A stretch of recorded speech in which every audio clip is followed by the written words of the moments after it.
Hello, kitties. This is your Julie, the Crypt Keeper, and you're listening to Slasher Radio.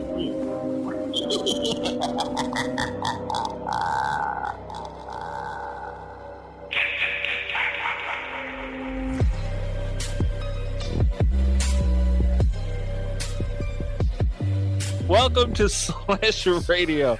Your host, Mikey Bones, Rob Humphrey, and Cass Lovecraft. Like, the Easter egg of this show, like, there was just a crash out for a minute. I'm recovering in real time right now. That's what you get. How are you guys? I'm good. I'm all right. Yeah, you're good, huh? Yeah. Yeah, we're great. Chilling. Uh-huh. Right. I hate the both of you. Made my first trip to Spirit Halloween this season, so that was fun. You know, bought a pretty sweet coffee mug. But yeah, you know, I'm doing all right. Tell people about that coffee mug, Rob. You were mad at it, huh? Yeah, so be careful when you go to Spirit Halloween. Look at everything you buy. Like, check it out pretty good, because I bought what I thought was just a lovely Michael Myers coffee mug. I actually quite liked it. It's just got a picture of Michael on it, like some blood dripping down from the front. On the back, I'm not crazy about the other side. I didn't show you guys. On the other side, it says, I think it says, have a nice sleigh, which I'm not crazy about. It's a pretty weak pun, honestly. Yeah. I don't need that. But I like the picture of Michael on it nonetheless. I bought it. And got it home, and I was like, sweet, we're going to run this thing through the dishwasher. I'm not just going to drink out of it. It's been sitting on a fucking store shelf. I don't know who's had their dirty hands in there or whatever. And I turn it over to put it in the dishwasher. Right on the bottom, Halloween Resurrection. Good movie, man. Why did they have to brand it? It could have just been a Michael Myers coffee mug. It didn't have to say Resurrection anywhere on it. Leave it alone. It's a good movie. Cass, how do you feel about Resurrection? Yeah, no comment. I plead the Wow. fifth. Yeah. So now I got this stupid coffee mug that I'm probably never going to drink out of. Smash it. Take it outside and smash it and film you doing it. I don't know if I'm going to go that far. I do still like the picture of Michael on it, but Yeah, very monster. Very frustrating. Very frustrating. So when you buy stuff at Spirit Halloween, make sure you examine all of it. For real. It might say Halloween Resurrection somewhere. Halloween Resurrection is a good movie. You stop. Movie sucks. All right. You. We had a full show this week. We are joined by Austin Long, the CEO, co-founder of YouTooz. We had an awesome conversation. So we're going to kick you guys over to that a little bit. We do have drink roll call we're going to get to. We do have a short mailbag that we're going to get to. And then after the interview, we will go over. We all three of us made a top 10 of our favorite YouTooz out or announced right now. So we'll get to that after the interview. You guys are going to... it was... Rob, It was a really good interview. Yeah, that's what I heard. Yeah. So good. It's a shame you guys couldn't make it. But, that's neither here nor there. Neither here nor there. We're not going to crash out again. We're good. We're fine. We're good. We're fine. I thought Cass was in charge of quality control around here. Absolutely not. I'm not crying. You're crying. Everything's fine. Drink roll call. What are you guys drinking? Robert, you want to go first? Yeah, I got the blood orange flavored Angry Orchard hard cider that I'm drinking. Ooh. Whoa. How Jason is it? Universe? Jason Universe. I'll send you guys a son of a picture right bitch. there in the chat. I heard the blood orange one's the worst one out of all of them, though. Is it? Well, I'm telling you, I cracked a can open and I'm not loving it. Not loving it at all. I mean, I'm happy to have the Jason Voorhees branded can and everything, but yeah, the flavor it's not fantastic. It does. The only way you can get it is in a variety pack, which I think they call the Thriller pack or something. And I had to hunt that down this week. And yeah, it's there's like 3 other flavors in there. I don't know what they are though off the top of my head. They are. Okay. Hold on, I'm pulling it up real quick. But the blood orange, it's not great, but it does have the cool Jason mask on the can. So that's why I cracked that one open tonight. I haven't tried any of the other ones. I heard the blood orange was okay. There's also the headless pumpkin, the sinful apple, and the berry bewitched. I heard the sinful apple is the best one, which makes sense because it's Angry Orchard. But yeah, they have them all at Halloween Horror Nights to try. So I will be giving a review in a couple weeks. Not crazy about the blood orange. It's fine, I guess. I'm like, I can drink it. All right. Well, there's a few things here. Rob, can I talk to you for a minute? What do you mean? What's going on? The picture you sent. Mm-hmm. That's just a can. It's great, Rob. Yeah, but the mustache from Screaming Sicilian mustache. Mm-hmm. Mm-hmm. Why is that there? What about the bottle of lube in the back? Not lube, it's face cheese. I got those bottles too. Yeah. No, I don't keep my lube on my desk. No, the mustache I thought was required so that we didn't get hit with like some sort of copyright infringement thing for taking a photo of the Jason mask, Jason Universe, highly litigious. They might come after us. So if I put a mustache in front of it, then it's not the same thing. Okay. Next question. What about the like 4 or 5 behind it? Oh, there's some behind there? Yeah. I didn't even notice those. I didn't either. Dude. I told you. Yeah, I told you. I've been collecting some. They've been adding up. Yeah. Stop it. You talk to my kid. He's the one who likes that Stromboli. You gotta keep. Hold on. You don't gotta keep them though. I paid for them. You paid for the pizza No. and the Stromboli. You don't need to keep the mustache. You think You don't have enough? You think they're not throwing an extra $1 or something on the price of those things just for the mustache? I bet they are. I bet they're not. And either way, you have like 10. You're done, dude. You don't need any more. What if they stop making them? What if Screaming Sicilian goes out of business and they don't make them no more? I need to be stocked up.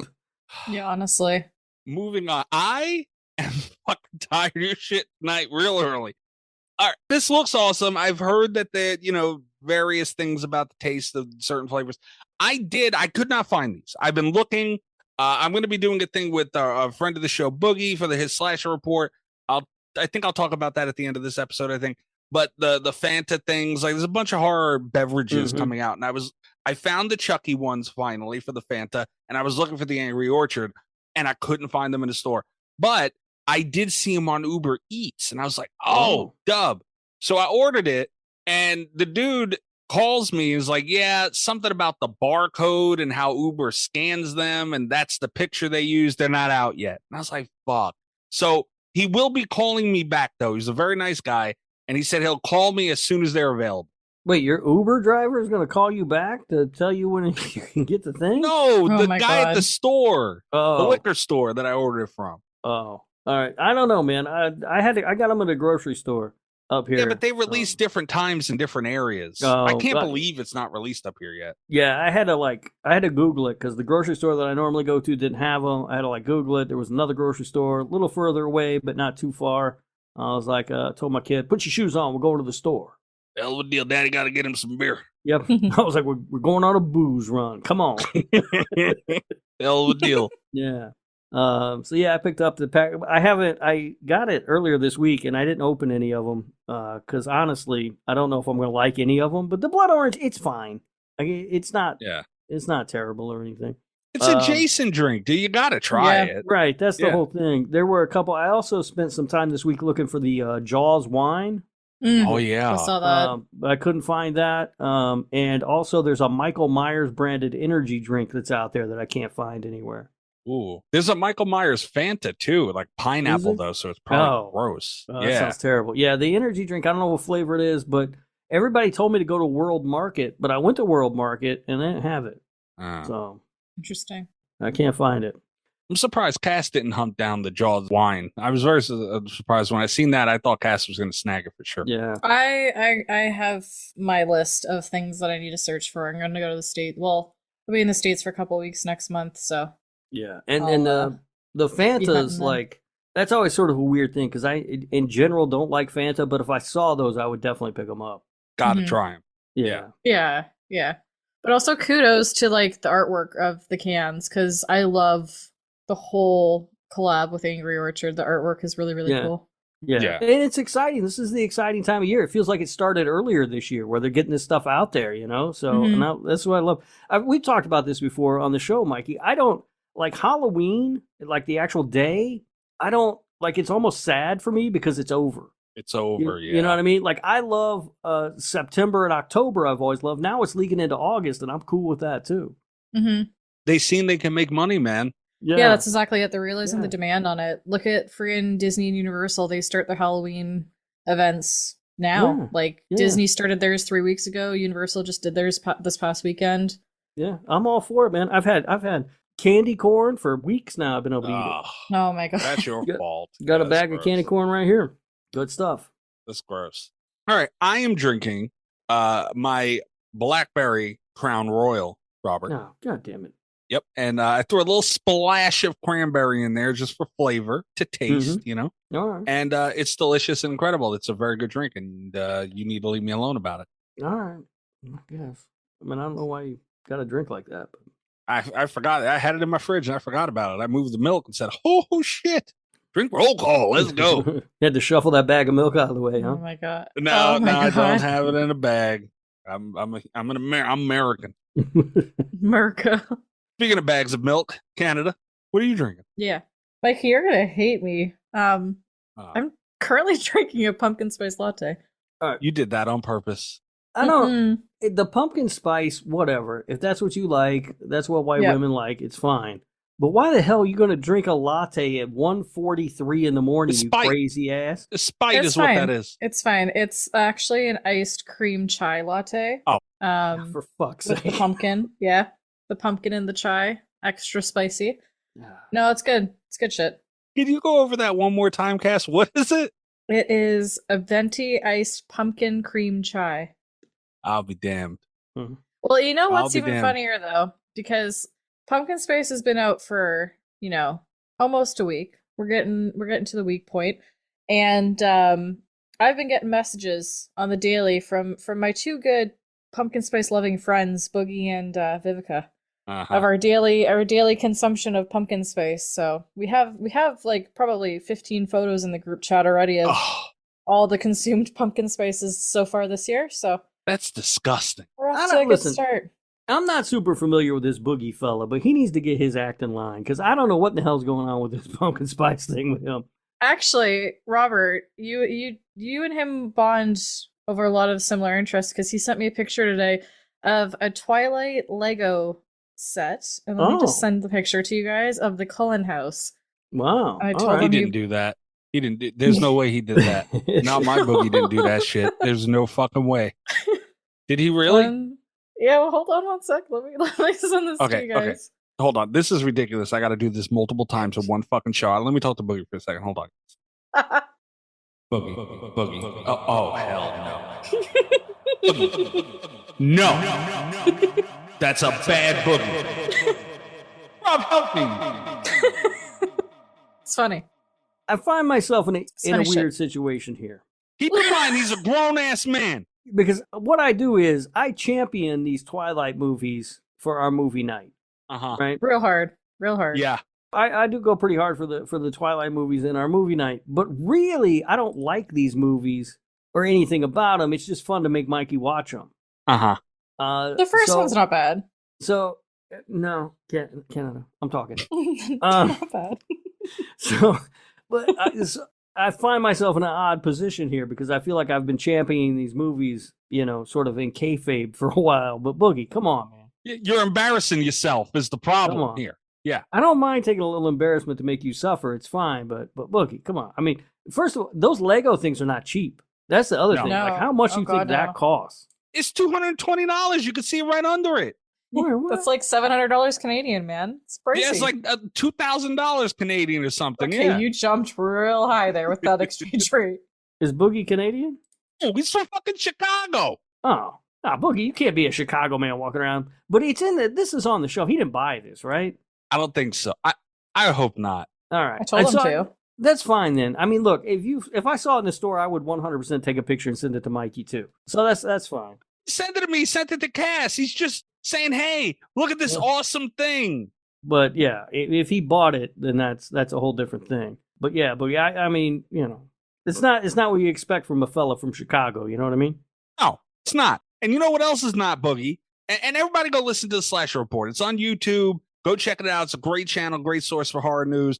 Love the Slasher Report. Love Boogie. But, Boogie, this is the second week in a row. This turned into a segment now. You can't be doing this, Boogie. Send pictures of pumpkin spice, chice, venti, whatever the fucks. Yeah. Oh my And this God, now, Mikey. there's a fucking dog in the corner. Dog? Pumpkin spice venti, whatever he's drinking there, is a lot. Oh my god, do you see them in the fucking tree? Hold on, I just noticed that. The two of them in the tree on the left. The dude he's from Chicago. He should be drinking Malort. You know what I mean? And making bad decisions. Oh my god. And what? Yeah, they're in the tree. That is ridiculous. Boogie, enough's enough. The Cullens do have a nice house, though. I still don't understand why vampires live in a glass house, though. They're supposed to be hiding from sunlight. Yeah. These movies are stupid. They make no fucking sense. I don't know, man. We watched that third one, and I feel a lot of people are getting sucked in. Yeah, there's a lot of people at movie night this past week, I just have to say. Yeah, as we start to round out the saga. Why were they there? To watch me suffer. That's why. It's not all about you. People just want to Yeah. come and watch a movie, you know? We're all curious how this story plays out. Do I need to rewind this fucking show 5 minutes and listen to Rob say he does it to make me mad? God, fuck. All right. I feel better. This has been a night. Okay. Drink roll call's over. Jesus Christ. Mailbag 917-397-KILL. Trace the call. It's coming from inside the house. 917-397-5455. You can send in a text message, voicemail for the show. You can also get in on the Patreon, the YouTube. Those are a good place to get into the mailbag. Any voicemails we will play on the show and then discuss them. Any messages, whether on Patreon, text message, YouTube, whatever else, Ghostface reads them in the mailbag. So are you guys ready for the mailbag? Ours in the chat. We don't Ours have a in the chat, baby. We don't have a chat. That's another thing. Godzilla joined the Patreon. We were talking about him last week, too. He was in the mailbag. Yeah. And it was great to see Godzilla in he joined the Discord. Did I say Patreon? I don't remember. Yeah, you did. You're always talking about the Patreon. Just ask John. Yeah, fuck John. That's where I'm at tonight. All right. But Godzilla, he joined the Discord, and it was very nice to see Godzilla there. But Godzilla also voted for fucking Twilight. He did. Godzilla, what the hell's that? Came in like a fucking champion, Godzilla. Yeah, Twilight crushed those votes this past week. It was impressive. I wonder why. You canoodling alien noise too? Ridiculous. Alien Noise is more into this fucking voting for Twilight than anybody. Oh, yeah. That man is like the #1 Twilight supporter. No, he's not. He's the #1 piss me off supporter is what he is right now. Fucking ridiculous. What was I doing? Oh, mailbag. Right. All right. Let's go. Another week. Another round of voicemails. You people never learn, do you? You leave your little messages, and I get to have all the fun. Let's hear what secrets you've spilled this time. The first message is from Tim from the Dummies of Horror podcast. Hello, Mikey Midbones, Robert the Hump, and Cassandra. I'm here to address the one you call IR Chris. Dearest Christopher, why are you always angry? This isn't model Hall of Fame behavior. Maybe you need to learn from another Hall of Famer who can actually bring it. Someone like Amber who's saint-like. Stop being angry and jealous of me. It's not good for you. As for your threats of wombat bazookas and spiders, bring it on. I welcome the spiders with open arms. Maybe me and the spiders can sit down and watch Poultrygeist together. Peace be with you, Christopher. Well, the Aussie Tim likes to poke bears. Yeah. We learned today. Yeah. Yeah. Is he calling for us to rescind Chris's Hall of Fame nomination or award? I don't know if he's like just flat out calling for it or more so maybe like hinting at it. Yeah. It's never been done before in the history of slasher radio, you know. Yeah. That's not going to happen, damn it. That's low, Tim. That's not right. And Tim, like, leave Chris alone, dude. Like, Chris, honestly, just cannot catch a fucking break with Tim. The beauty of it is, Tim doesn't even know he's doing these things. Like, he's not even intentionally doing it, but it just keeps happening to poor Chris. What a tragedy. You know, but it just goes to show you, Tim was the problem. Like, we had that war with the Dummies of Horror. Mm-hmm. And, you know, it was an all-out war. It was a slobber knocker. It was really bad. It got nasty and horrible. Mm-hmm. This goes out to the Dummies of Horror podcast. Fuck you! And it was bad. But now Tim is causing problems with Chris. So it goes to show it wasn't us. Yeah. I mean, the evidence does seem to support that now, doesn't it? Right. I mean, I've never been nothing but nice to Tim and Luffy over there at Dummies of Horror. Me too. Yeah. Huh. Fucking bin chicken rat bastards. It's been Pigeon. It's not bin pigeon. It's a chicken. Be respectful. Pretty sure it's pigeon. All right. Next message. The next message is from IR Chris. Since it was name dropped, I present again. The Grinding Nemo. White rum. Club soda or Sprite. Peeled white grapes and blackberries. Served in a short glass with ice. I don't remember. Chris left this message. Mm-hmm. Also after or before rather Tim posted. So Chris hasn't responded to Tim's message yet. All right, fair enough. What was that? What was that recipe? It was white rum, club soda or Sprite, Okay.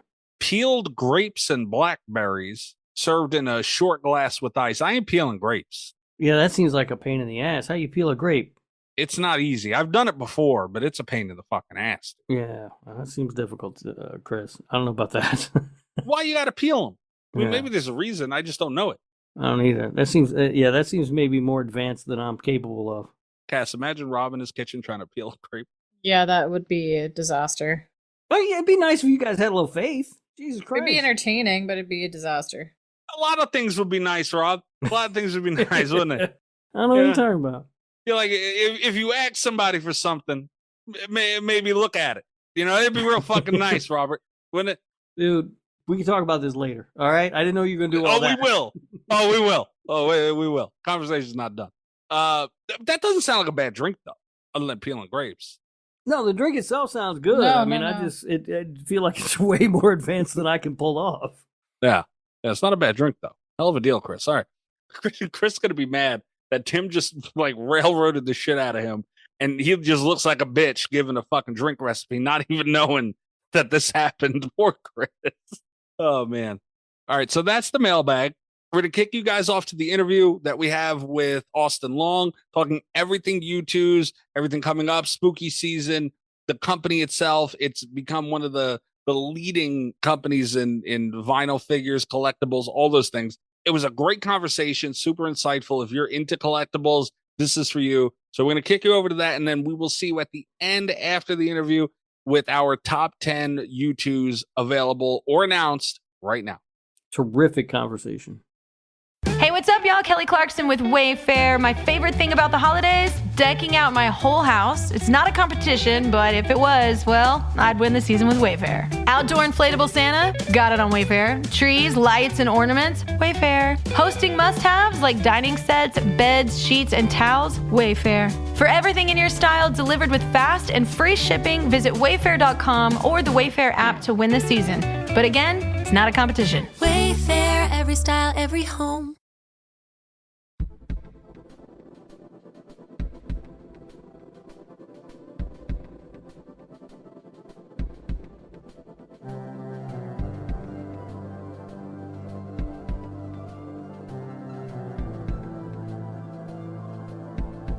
Yeah, I have like so many different audio. I use this program that has like, it's like a virtual mixer, and yeah, who knows where it's coming from. I'll just slide the whole thing down. Sorry about that. All good. So you guys are located in Canada, your headquarters, right? Yeah, so we're technically all remote. Like we don't have a central office anywhere, but my co-founder is Canadian. I'm American. So a lot of our team is based in Vancouver and Toronto, a few people in Montreal as well. So technically I would say, we call ourselves a Canadian company. We also have a bunch of team members here in the States. So we're a bit of both. Okay. Question I did not have, because I didn't know you were predominantly remote. Mm-hmm. How does that work for you guys? Because I'm a big fan. I feel like a lot of companies should kind of migrate towards that. It's a modern way of thinking. YouTooz in general, you guys are a very modern and forward-thinking company. How's that working out for you guys? Because I'd imagine with physical products that could create challenges.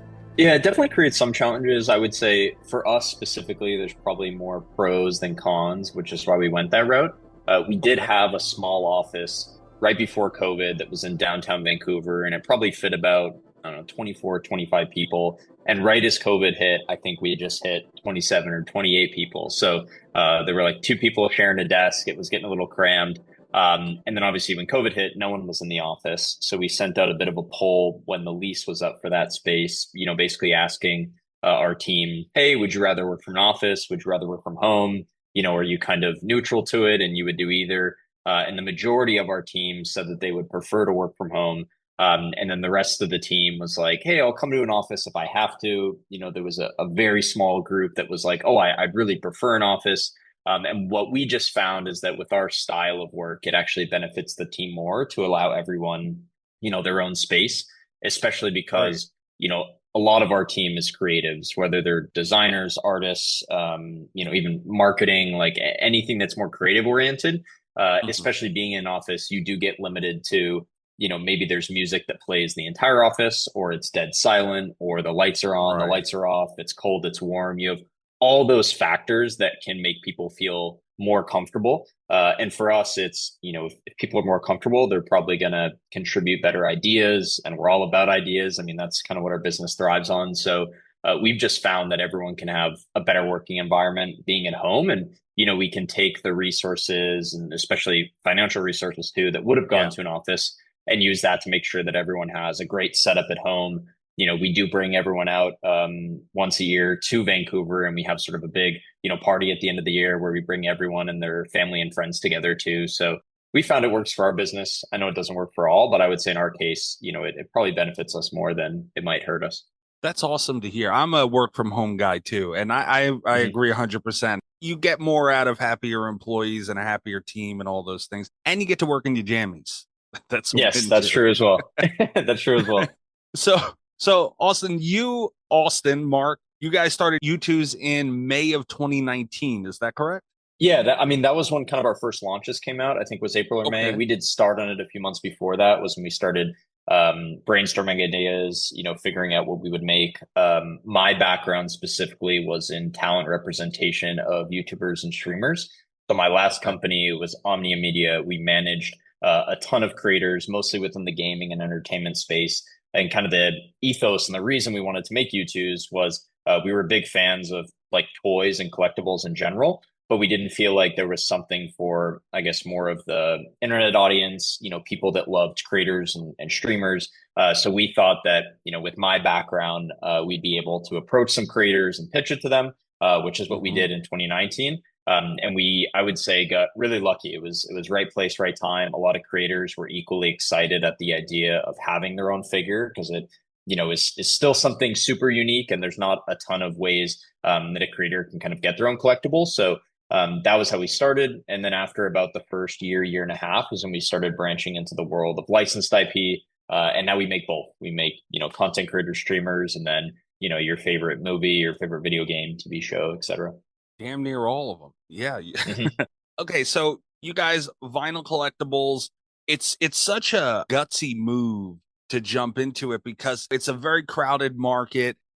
It's pretty dominated by the time you guys are getting started. And not only did you take the risk to get in there, you guys got in there and rocked it. Like, you guys are incredible now. What was the thought? Because obviously across you guys' mind, it's a very intimidating market to get into, and you still went for it. What was the thought process behind that? I think the thought process was, well, I guess partially, that there is a lot of odds, I guess, that were against us. There is a ton of massive players in the space, both here in the US and internationally too. But I think, we felt that we had a bit of a more unique angle. And we thought, I guess with our young nature, maybe aspirationally, we were a little more open-eyed to, hey, we can get creative here and we can try something different. But most of our focus was on building a direct-to-consumer business, which I do think, gave us a nice advantage of, not having to go to Walmart or something and pitch them on why, this creator is something that they should carry, which was traditionally how a lot of creators created, collectibles, was more of a retail focus. I had actually worked with Jazzwares way back in the day when they launched the Tube Heroes line, which was a line of collectible kind of action figures based around Minecraft YouTubers. So I had seen the challenges that they went through in launching that with us, where, by the time you launched it, it took 2 or 3 years, and maybe the creator isn't even playing Minecraft anymore, and the figure is designed in kind of a Minecraft look. So we did feel that with going direct to consumer, with having our own style, YouTooz are stylized, and we do have a look and feel to our products. We felt like even though the odds might be against us, that we had, a bit of an advantage to try to lean on. Nice. Yeah, that is great to hear. And you hear about a lot of companies that just get into a crowded market, you can call it, and they just they go through the moon. And you stop and think for a minute, what if they were intimidated and just didn't even go for it? there's small things that I think you guys did in a lot of different areas that added up to big things that really stuck you guys out and put you guys apart. One of those things are you guys have, I don't know how else to call it, meme figures, the bonk dog and all those things. Yeah. Can you talk a little bit about that? Because I love that the first time I seen it. It's such a different avenue to go down, but it's brilliant at the same time. Are there IP holders for memes? Like, do you just scour Reddit forums? Like, what's the process of creating a figure based on these things? For sure. Yeah, I would say when we initially launched, I feel like there's obviously still a huge meme market today, but I do feel like there was more interest in it when we originally launched, which is why we made a bunch of them. And there are owners to them. So when we did Cheems, for example, unfortunately that dog has now passed away, but we worked with the owner. Her name's Kathy. She lives in Hong Kong. So we reached out to her. There were a number of others like Nancat or Niancat. I guess everyone pronounces it differently, but that also has an owner. His name's Chris. So most of the memes, I would say, do have a specific owner, whether it's an artist or if it's a pet or something. It's usually, the owner of the pet.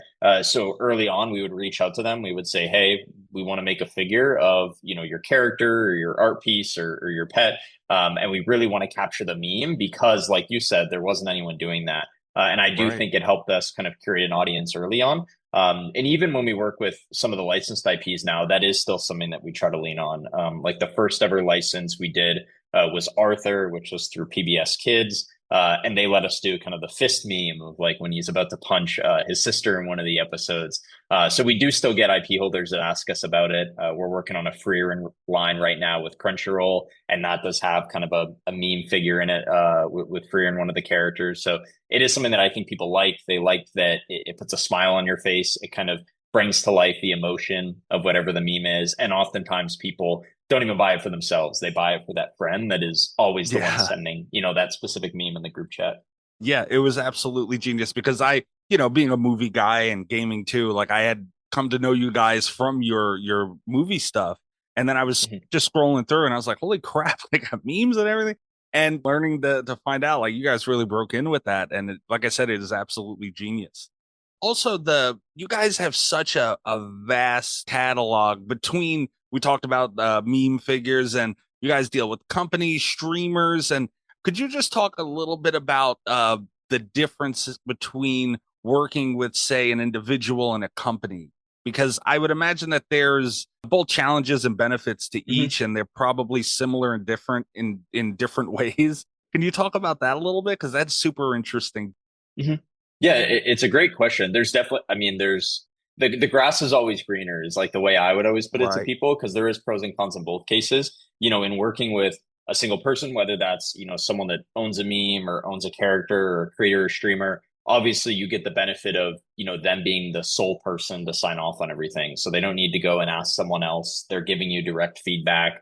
And then the downside of that is they're also only one person. So they can only do so much each day, depending on their bandwidth, and say they get sick or they get busy, or they're away on vacation, whatever it might be, sometimes that can create bottlenecks.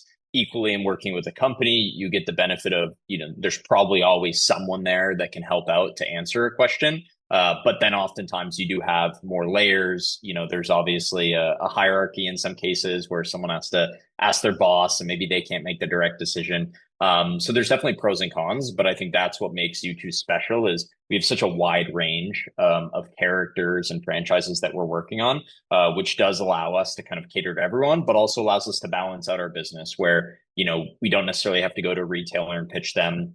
We can balance the work we're doing by working with, a couple of individuals and also a couple of studios at the same time. So I think it also allows our team to have more fun in their work because every day they're doing something new. They're never sort of stuck in a rut doing the same thing over and over. Right. And I'm glad you brought up the volume that you guys have. You're juggling, it seems like thousands and millions of different designs and IPs and everything else. What's the collab process like? Because obviously there's a lot of cooks in the kitchen when you start dealing with IP holders and all those things. But now you also, from at least a fan's point of view, thinking about how you guys get all this done, you have to show that attention to each one, and you have Mhm. so many. So what is that process like, and how do you guys get it done? For sure. Yeah. So we do have a fantastic team. Obviously, it starts with that. We have an amazing team and a very defined process that allows us to quickly move from project to project in a great way. On any given month, I would say we typically release about 40 new vinyl figures. They're always new molds. We don't reuse the molds unless maybe it's like a convention exclusive, but you wouldn't see two figures from two different franchises with kind of the same body shape or the same head shape. It's always made from scratch. Which I think fans love because they can appreciate that, we spend that time, that attention to detail on the actual design. On the plush side, which is also a large part of our business, I would say we release maybe about 100 new SKUs each month. So we do release more plushies than vinyls, but there's also no tooling there. So it is a bit easier to scale that side of our company. And then in terms of the actual process, typically with every product we're working on, there's at least one person internally that's a huge fan of it. In some cases, the entire company is a huge fan of it, depending on what the character or franchise is. So there's always someone that has a bit of an emotional connection to each YouTooz that we're working on. And oftentimes they're the one, kind of shepherding it through the process, making sure that all the details look good. Because at the end of the day, we do want to include those little Easter eggs. We want to include those little moments.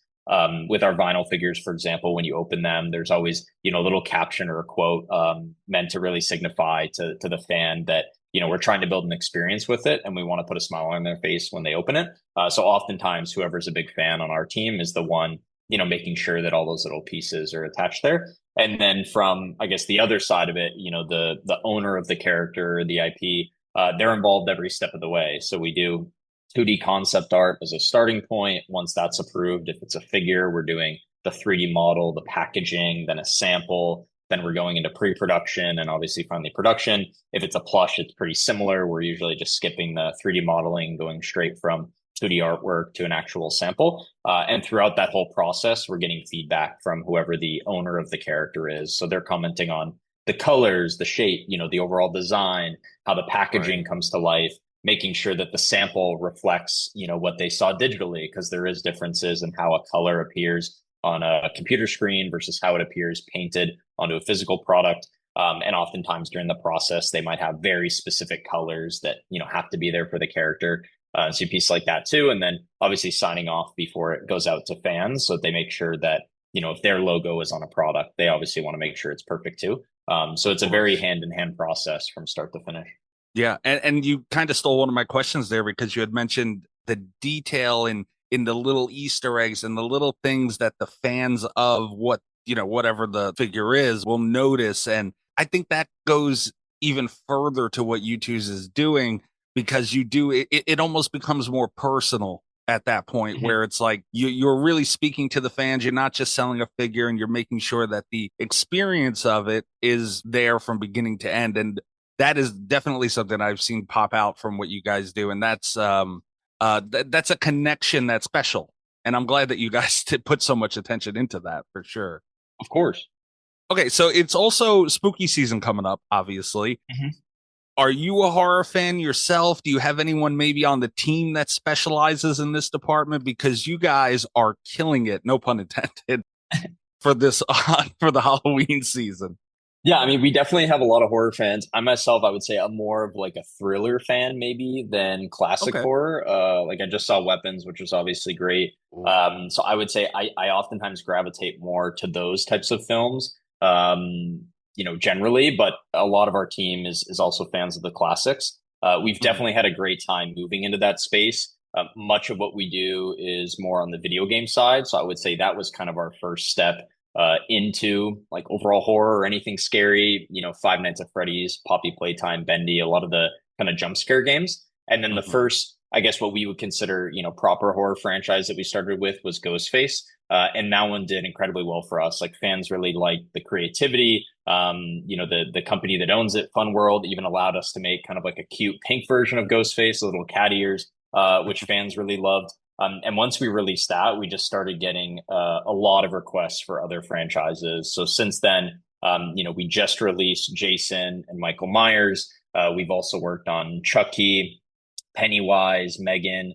Moving into next year, we'll have some other new ones coming like Leatherface, Black Phone 2, which comes out pretty soon. Ooh. So we've had a really great time working on it. I think, we have kind of a funny angle where YouTooz inherently do have kind of a cute look to them. So it's always interesting working on horror franchises because, we're kind of making a character that might be a serial killer or something look cute, which I think people both appreciate. And then in some cases, maybe it's not everyone's cup of tea, but I do think that, we have an interesting angle there. And being able to work on both classic franchises and then new franchises that are coming out, along with the video game side of it, I think fans have really liked because we're able to kind of put a new spin on characters that oftentimes have already had a ton of product, out there in market. Yeah, absolutely. Is there any chance of an Aunt Gladys YouTube figure from Weapons? Because that would be awesome. That would be awesome. Yeah, unfortunately, we weren't on that boat. I mean, that was a surprise hit. I think when I saw the trailer, I was like, oh, this looks great. But I didn't realize kind of how big it would go. I mean, they really crushed it with that film. So it was kind of a surprise hit. Usually, we do try to chase moments where they do exist. I would say movies are oftentimes a little more challenging if it isn't your, Ghostface or Jason or Michael Myers type character where, they do have that defined legacy because although Weapons is great in, 6 months or 9 months, people might not be as fond of collecting it unless they work on more, which I can only assume they will to success. So oftentimes, if we're not in there early, before a film comes out, it can be challenging to chase it. But we do still try to chase stuff. I mean, it's not horror, but we just teased that we're doing, K-pop Demon Hunters, which just came out. That is one, where we're trying to chase it just because there's a ton of crossover with our fandom. But yeah, I mean, Weapons was definitely a great movie. And I mean, we don't have anything in the works right now, but who knows what could happen in the future. I do have several friends that lost their shit with the K-pop Demon Hunters thing. So oh yeah, it was a great movie. You kind of touched on the next thing I wanted to ask because you guys do have that very cutesy look and you're now creating these figures based on horror licenses. At the same time, what is your approach really when coming in and saying, okay, we have a Leatherface or, just a big brute or something really creepy? Is it more so like, how do you balance using your style and staying true and trusting your design that's worked so well for you so far and adapting it in and collaborating with this grunge look or something darker? Yeah, I mean, we treat it all as a collaboration. So we try to find what is that middle ground where we can express the uniqueness of YouTooz and put our spin on it while staying true to the character. We never want to feel like we're specifically forcing an idea on a character because obviously fans are not going to like that at all. So we try to find what that middle ground is. I would say like Dead by Daylight is a nice one that I always like to point at because if you look at that full lineup, you'll see that each character really is true to form. Some of them have maybe more of a YouTooz look. Some of them have maybe a little less of a YouTooz look. So it is a fine line that we try to walk where, we don't want fans to feel like we're just making something to make it. We want it to feel special. I would say a lot of it too also comes down to the posing. The collectibles that we design are very dynamic and we do try to get them in a pose that, when you hold it in your hand, it brings you to whatever that moment is in time, whether that's a piece of specific content or whether that's, a meme that people associate the character with. So I think the combination of posing, trying to keep it approachable, not necessarily cute, but, pleasing on the eyes, I guess. And, truly when someone holds it, we want them to feel whatever that emotion is that we're trying to convey kind of through that character in that moment. Yeah. And I feel like part of what makes YouTooz so special is your figures kind of have that ability to adapt to any pose kind of right out of the box. There's just something about the design where it doesn't feel forced. It doesn't look awkward. I'm looking at, we're going to be getting into Dead by Daylight in a second here because I'm looking at my Dwight on a hook right now and have my Ghostface next to him. And they just look like you could put the Ghostface on a hook and the Dwight in the Ghostface and it would seem natural. And was that something that was intentional or did you just start coming across these designs and it just so happened you're able to, maneuver them in certain ways? Because that's always something I've admired about your designs is they fit for anything. Yeah, I would say it is very intentional. Kyle, our brand director who designed the first ever YouTooz, is still very much involved with each new design and making sure that it's cohesive.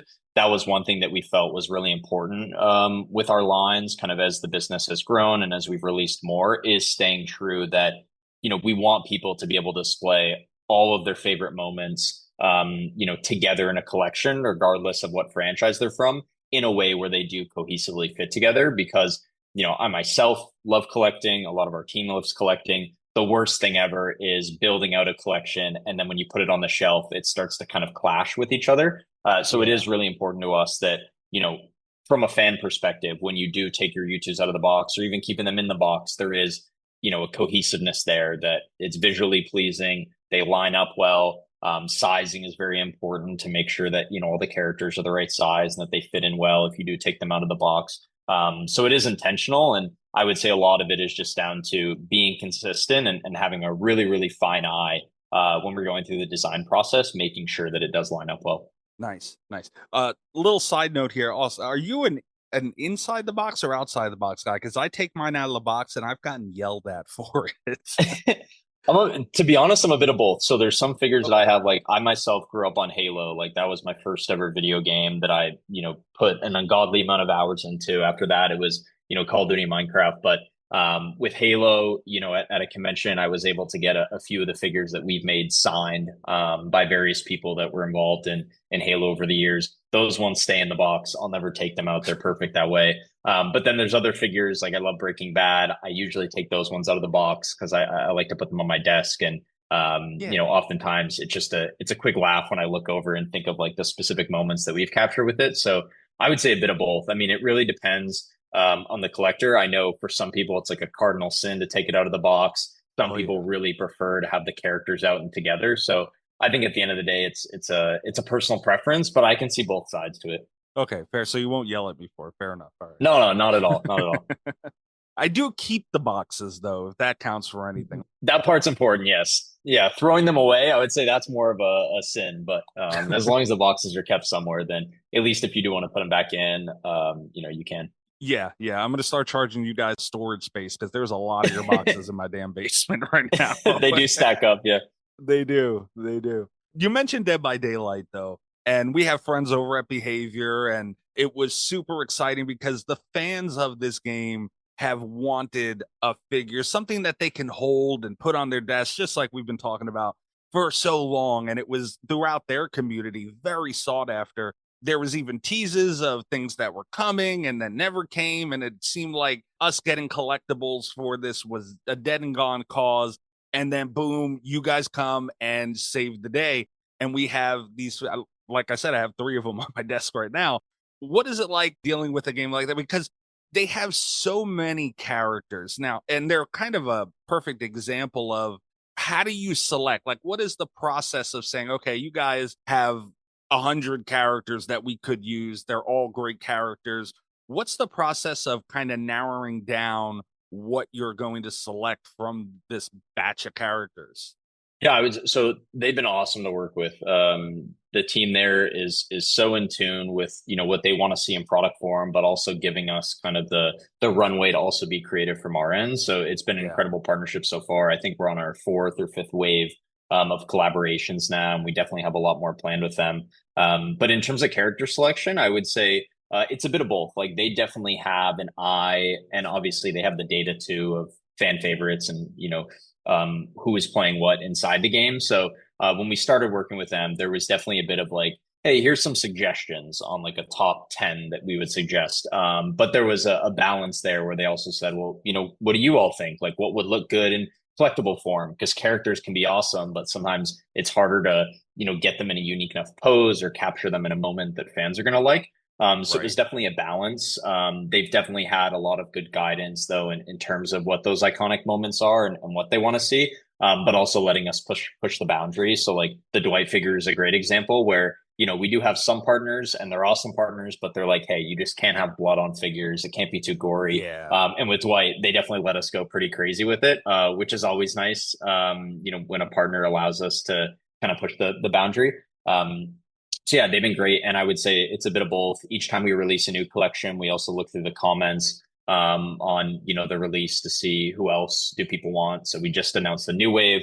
We'll be going through the comments of that one. And then I would say what's been especially fun, I think it was after our 1st or 2nd collection with them, they started opening up of like, hey, if you all want to do 3-way collaborations where it's YouTooz, X Dead by Daylight, X another franchise, we're also open to that. which I think is great because, there are some franchises and some partners that maybe aren't comfortable with introducing licensed products that involve, a few companies and cases. But they've now allowed us to start leaning into that. And I think fans have really, really loved that. We've done Ghostface. We also just did Springtrap from Five Nights at Freddy's. It just makes for such a unique figure that kind of branches the franchises together, that we've been super appreciative that they've given us that trust and runway to be able to do that. And those oftentimes is us saying, hey, here's the other licenses we have. What are you all comfortable with on your end? Because it is important that we get all the stakeholders to sign off on those. So with Springtrap, we needed Scott to sign off. We need the Dead by Daylight team to sign off. So there is a bit more emotion there, but I think fans appreciate the effort that goes into making those ones possible. Oh yeah. You guys are on your 4th round with them currently, and I think it's Blight, Michaela, Springtrap, Nurse, and that was going to be something that you did it. I don't remember if it was the last round. I think it was the one before that with the Ghostface character that they, I guess, have whatever you want to call it. You touched on it, which was great, but was it Dead by Daylight that brought in that kind of triangular property deal, or have you guys been doing it before that? Because I was going to ask, what's that like? Because I know in the weeds with multiple licenses, dealing with one is tough enough. So now you guys are bringing in multiple. What's the challenges there? And because it's worked out great. I mean, you get kind of 2 layers of fans that you're making happy in one go. Yeah, that's for sure. We've done it a few times. So with Dead by Daylight, we've done it with Ghostface, and then most recently Springtrap. We've done a few others with Ghostface. They allowed us. So Ghostface itself, the mask is owned by a company called Fun World. They also make the costumes, but they're the company that owns the underlying IP and the look of the character. Previously, they also let us do a crossover with Dead Meat, which is like a popular YouTube channel. I believe they have a podcast as well, which was fun because they had a cameo in one of the previous Scream films. We've also done it some with Five Nights. They let us do a crossover with Markiplier. We did one with Corey X Kenshin as well, where they let us do, like Markiplier, King of FNAF. So I would say we've done a handful of 3-way collaborations. We also just announced Hatsune Miku, X Fortnite, X YouTooz. The challenges generally are we're usually the one that has to have both the licenses. So it's pretty rare that a partner can kind of grant us a license on their behalf, because generally they only have rights to put it in the game or, whatever the medium is. They only have rights for that specific thing. So usually the way it works is we'll go to a partner and say, hey, we have this license over here. You have, obviously your core license. We see that you've done something in universe. So it wouldn't be us kind of creating a storyline where it doesn't exist. And then, we'll literally come up with the idea, concept it, and then pitch it to both partners. So in all of the cases and examples that I mentioned, we have to go to one party, get their sign off, then we have to go to the other to get their sign off. So the uniqueness to it is why we do it. We feel like fans love it. The challenge is then you might have 2 opinions on the design that might conflict with each other, and you have to find the middle ground. But thankfully, to date, we've had really good luck in navigating that and making sure that all sides are happy.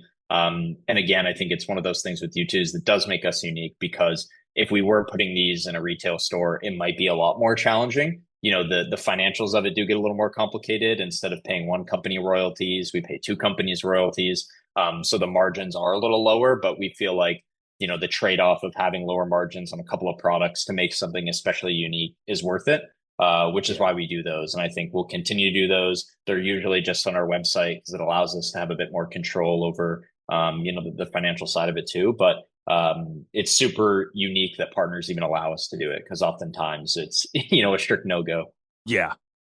Well, I don't know if you personally, but someone on your team, a mutual friend of, I guess, us and YouTooz in general, Polyester, who's a friend of our show. And Dead by Daylight as well. Always talks about how great you guys are to him and everything else. He is the collector guru. I think he would collect squirrels if he was quick enough to catch them. Like, he collects everything. I had to go to him. I told him that we were talking to you guys, and he was super excited. And I asked him, does the guru of collections have any questions for YouTooz? And he said, you nailed it already. He was saying that he was hoping for more DVD stuff, but he said he didn't really have a question. He had a statement. He wanted to thank you guys and tell you how happy he is for sticking out with the DVD brand through 4 waves and hopefully more. So, and I agree too that a niche market like horror, especially for fans like us, they don't always last. Sometimes they don't happen at all just because of the media of it all. And, you guys sticking it out with a horror title does mean a lot to the genre and gives us a lot more visibility and a lot more opportunities to get these things in our hands. It's just awesome that you guys do that. So I'm glad he mentioned that, because you guys do deserve a pat on the back for that, for sure. Oh, that's awesome. I appreciate that so much. And we definitely love him. I know our team sends over like the new releases. We're working on them, and he always has such kind words to say. We definitely will keep doing more with Dead by Daylight. I believe next year is the 10th anniversary. So I don't know what characters yet. Obviously, we're always kind of keeping an eye on the comments and seeing what people want and balancing that, with what the studio thinks would be great. But we'll definitely be making more, in the future, and super appreciative of the support that the fans have shown us. Yeah. Yeah. And also good for all the listeners to know that you guys do keep an eye on the comments and you do use that as kind of a gauge. And sometimes, most of the time, let's be honest, those comments just kind of go into the abyss. Like you're just speaking to speak, and which is fun, and all that stuff. But knowing that you guys actually look at them, actually take that into account is awesome. Yeah, no, we definitely do. We actually just launched. It's kind of in beta, so we haven't fully announced it yet. But if you go on the site, you'll see it. We launched a platform called The Community, and we onboarded about 6 artists, like fan artists from the YouTooz community that have been with us almost since the start in many cases, that have designed products over the years where, they'll tweet out an idea they have and they'll sketch it out. Our team will see it and say, hey, that looks great. We'll literally commission them and work with them to bring that idea to life. So that new platform we launched is hopefully a way for us to bring even more of those ideas to life and make it easier. So, we'll always read the comments, obviously, but our hope is that with this community platform, we'll be able to kind of highlight ideas that the community wants in an even better way and allow fans to contribute more to what those ideas are. And obviously financially to participate if those ideas come to life. So it's definitely something we'll continue to do. Nothing like that's going to change in the future. That's great to hear. All right, you mentioned it already a little bit, and this is a big deal, especially to me. Huge fan of Jason Voorhees, and we're seeing Jason come back into the world of media, collectibles, really the world.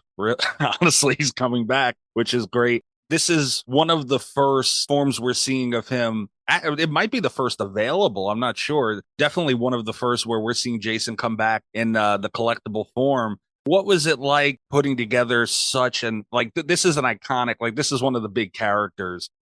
What was it like creating that, working with Jason Universe? He has a new design out. What were the challenges there? Yeah, I would say it was great to work with the team. The challenges are partially that they are reimagining Jason. Like you mentioned, there is a slightly new look with both the mask and the clothing and the colors of the clothing. So I would say one of the challenges there was just making sure that we got it as accurate as we could. And during the process, there were even minor changes where, we had designed stuff and it was like, hey, we actually want to tweak this color a bit. So I would say it was really fun kind of being involved in that, seeing this new version of Jason come to life because of how much, fans appreciate the franchise overall. And I do know they have a ton planned for, new content and other new things that they're working on.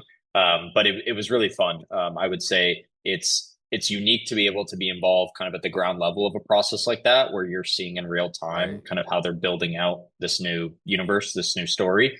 So it was a fun one. And like you said, Jason, especially the mask, is obviously one of those really recognizable characters up there with Ghostface. So it was cool to be able to bring it to life. Nice. Since it's so talked about, and it sounds like you guys work so well with the team, and I'm a big believer in Jason Universe and everything they're doing, and I love, even as fans, we're not in there getting our hands dirty like you guys are in creating the designs and how we're seeing him, but we're witnessing a character that we all grew up with and has been around since before we were alive. And we're seeing him reworked, which is something very unique. And he's changing before our eyes, and we're here for that now. And, you guys are a part of that, which is awesome. But a lot of the stuff that went on with the licensing and all those things, I see a lot of things being thrown around about how it's still so intimidating to approach. It sounds like you guys are working great with them. Were there any issues on that front, or has it just been smooth sailing? Yeah, not really issues on our end. I mean, most of it was just the creative process of working on a character that is being kind of reimagined.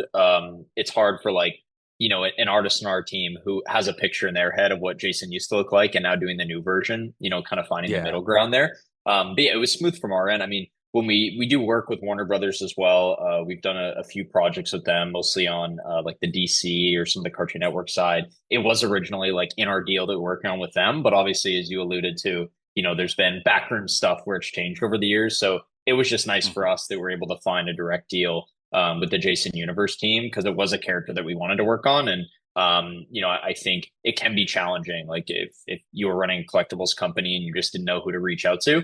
But thankfully, we knew some people that knew them. They were open to working with us, and it does help to have a nice track record of working on other horror franchises, because that is something that a lot of the companies look out for. Is if it's your first time ever working on something, there might be a bit more hesitancy, because obviously when they're granting the rights to someone, they are kind of giving up a little bit of control there and allowing someone to make products.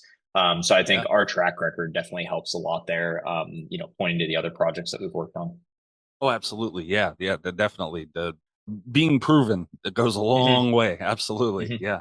That is interesting that you say that, though. So you were already planning on doing a Jason with Warner Brothers. So we were getting a Jason Voorhees U2 regardless, is what it sounds like. Yeah, we were hoping to. Like, it was in our original, Nice. They call it a grant of rights, which is basically when we sign a contract with a studio, there's typically a bunch of franchises in it. So if it was Warner Brothers, it was Looney Tunes and Adventure Time and Ben 10 and, DC. And originally we did have it in there because we've done some other horror projects with them, like Pennywise.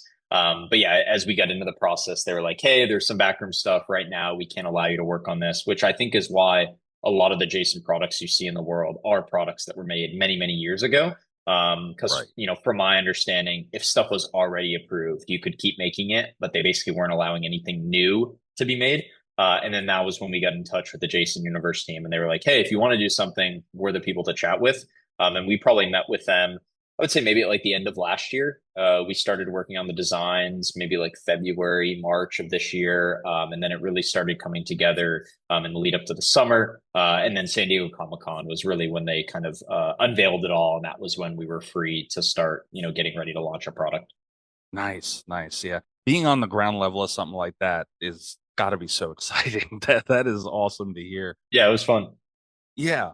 Another question that I had for you, Austin, is you guys, the one drop limited edition model is a pretty big deal with you guys' brand. What's behind this strategy for you guys? Because it seemed to have worked so well. I mean, you would then have to balance the restocking and things like that. Can you just talk about that a little bit? Because I've always found it super interesting how you guys, like, the limited edition of anything is always so sought after. And it seems like you're either never going to see it again, or it's something that's going to just release so often that it ends up meaning nothing. And you guys seem to have a really good balance here. So can you talk about that a little bit? Yeah, I would say it is a very gentle balance, because if something is so limited that no one can get it, then obviously you have a lot of frustration. And if something is around forever, then there's no collectability to it and it doesn't feel unique. So we try to find the balance. Obviously, it's hard to make everyone happy all the time. But for us, especially being collectors and being fans of toys and just the space in general, we try to find that fine line. So we want to make products that we feel are unique and special. We don't want to be here in 10 years making the same figure that we made 10 years ago.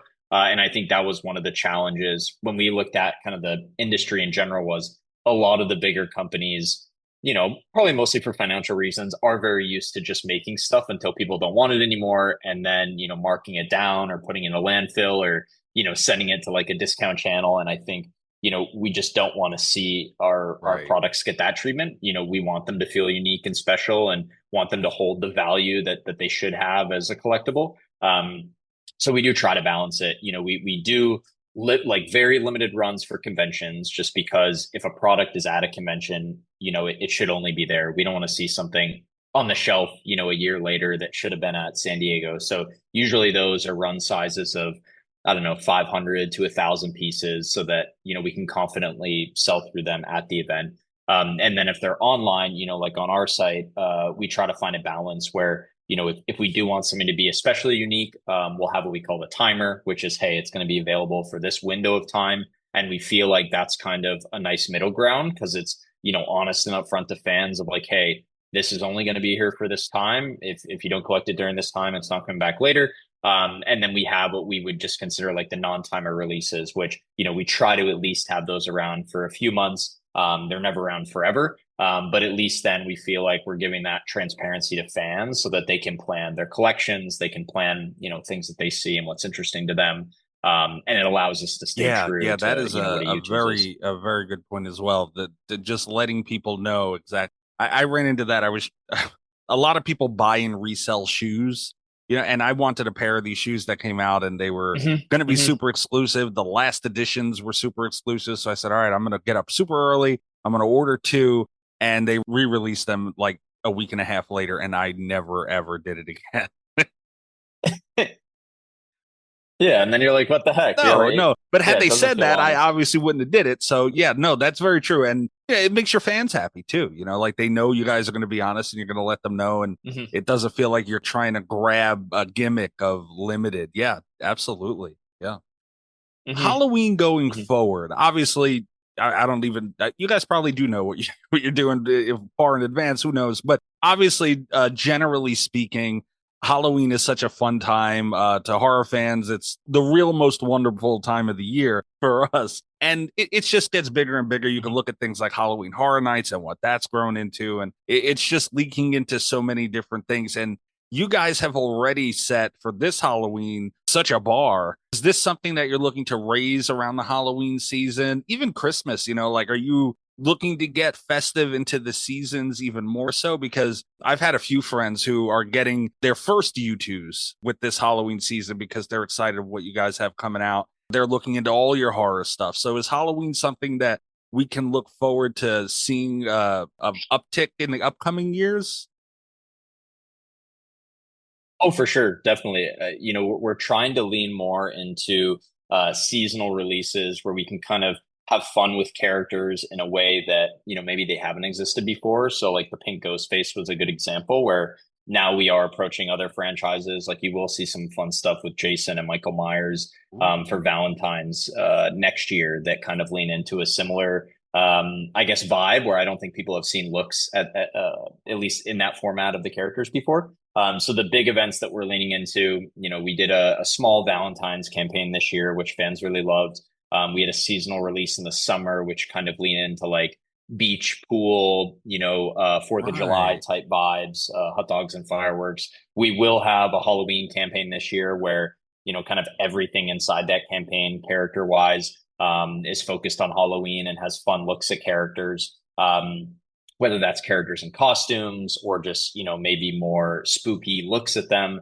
And then we do have plans to kind of bring that next year. So you will see a fun campaign this year for Halloween. We'll have some characters that fans have seen before, like some new stuff for Chucky and some new stuff for other franchises that we haven't worked on. Like we're doing a little bit with The Purge as we've now started working with Blumhouse. And then some fan favorite characters that'll be coming back. Blumhouse, treasure trove of great character. You mentioned the Black Phone too.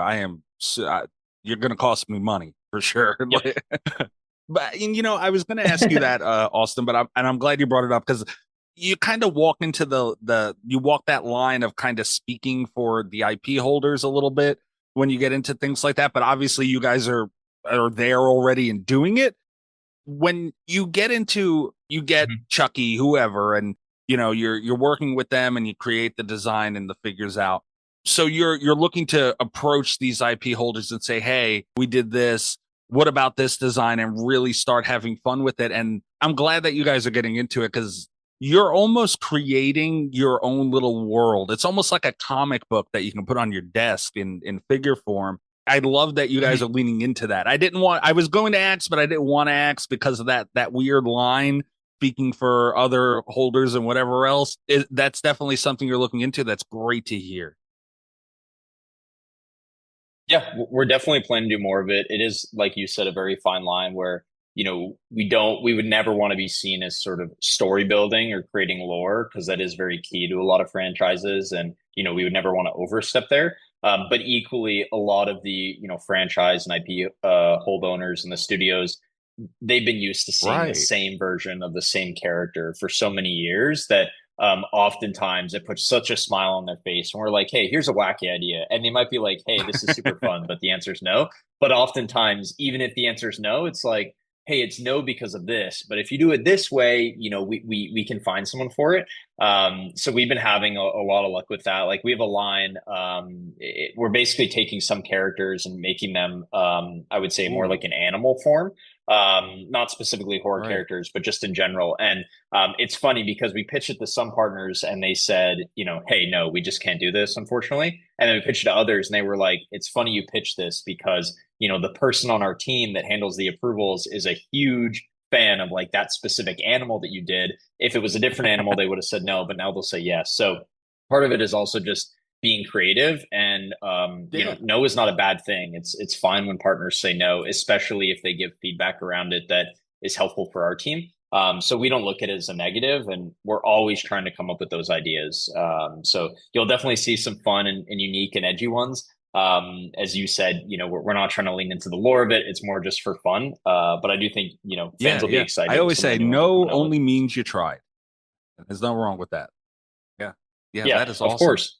Austin, you've been super generous with your time, man. I appreciate you so much. I do have one last question, and it doesn't necessarily have to be around horror characters. Is there a dream? And also, I know this is a dangerous question to get into a little bit because you may have something planned and you can't say, but generally speaking, do you have a dream collaboration that you guys have not done yet that would be like your top shelf that you want? Oh, man. We would definitely at some point love to work with Nintendo. I think, one of the challenges with YouTooz is we are stylized. We do have our own look to stuff, and Nintendo is notorious for, they have their own style, and that's their style, and that's what they want products to look like. So, at some point in the future, I'm sure we'll find something to work on with them. We've always kind of just kept trying at stuff until we find an opening. So I'm sure at some point we will, but I would say that would definitely be one. I mean, before that, it would have been Halo. I mean, it took us a few years of knocking on their door to open that up. But now with Microsoft, we pretty much work with all their major studios. We do Minecraft. We work with the Bethesda team, Activision Blizzard, obviously Halo as well. So yeah, I would probably say if it was one thing, it'd probably be Nintendo. And I'm sure eventually we'll get there. If I could get a Yoshi on my desk, I will be forever grateful. Yeah. Well, like I said, Austin, thank you 100%. so much for your time. It's been a blast. You guys are doing amazing things over there, and I love what you're bringing to the world of collectibles. And as a fan of these things, it's just great to see. It's great to see the evolution, but yet still that true form of what we want. It's just a mixture of everything that you guys are doing, and it's great. You want to let everybody know where they can get in touch with you, where they can get in touch with YouTooz, what to look out for? For sure. Yeah, I would say, find us at YouTooz everywhere, YOUTOOZ. We post a ton on Twitter, TikTok, Instagram. We've been on some Reddit too. For myself, my Twitter is just at like an I in the front, and then Austin Long, just my name. Usually I'm just reposting a lot of the stuff that we do. And then every once in a while, if I run out of space, I'll do like a giveaway of, prototypes or extra items that I have. But thank you so much for having me. It was definitely great chatting. I appreciate the time you spent with me as well, and obviously appreciate the support for our company. It's definitely you guys deserve it. Absolutely, the pleasure is all ours, and we'll be in touch. Thank you very much for your time, man. We appreciate you. Have a great day, man. Thank you so much, Mike. Have a great rest of the day. Bye bye.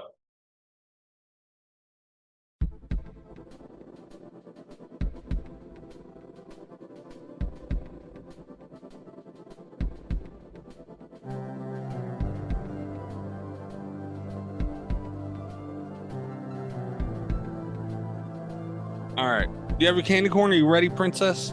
I'm eating candy corn. Go ahead. I'll just chew in the fucking listeners' ears. He's such a fucking child. That's stressing. It's stressing me out. We're back. My Rob meter is done. Like I'm done with Rob tonight. Mixed with yesterday too. It's like a spillover from movie night. Oh yeah, yesterday was movie night. That's fun though. We had a good time. Mm-hmm. We always have fun hanging out. Everybody had fun. I had fun. Cass had fun. Illyria, we know, had fun.